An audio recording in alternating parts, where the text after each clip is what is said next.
Okay, ano yung altar of repose, altar of incense, at saka tenebrae.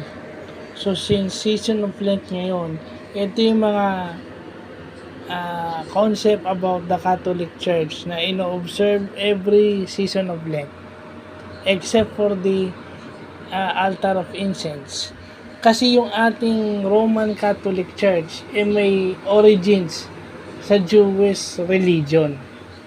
So, yung altar of repose, doon daw inilalagay yung Blessed Sacrament every Monday, Thursday. Yun yung sinasabi yung altar of repose, yun yung doon inilalagay yung consecrated host every Monday, Thursday. Doon nagdarasal yung mga nagbibisita iglesia. Yun yung altar of repose. So, sa tingin ko, yung counterpart nun is yung tinatawag nilang altar of incense. That it reminded the Israelites na pag sila ay nagdadasal, yun ay napakabango para sa Panginoon. Except for 1 year, hindi lahat ng prayers ay mabango dahil they got to make prayers for atonement of sins for at least 1 year. Yun yung pag-feast ng Passover. That is a Jewish tradition na binigyan ng kakaibang flavor ng Roman Catholic Church. Okay.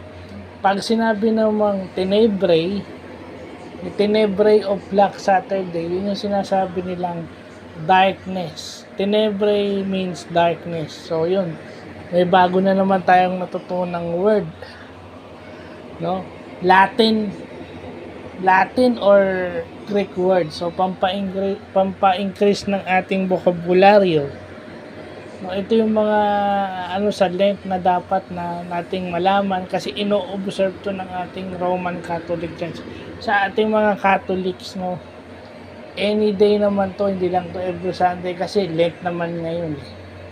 Supposed to be itong Lent ang dapat tayong magkaroon ng reflection at magtika sa ating faith at may malaman tayo tungkol sa ating pananampalataya na never pa natin napag-aralan before. Kasi kadalasan ng ating faith sa school at saka sa mga magulang, lolo't lola, tito, tita, ganyan.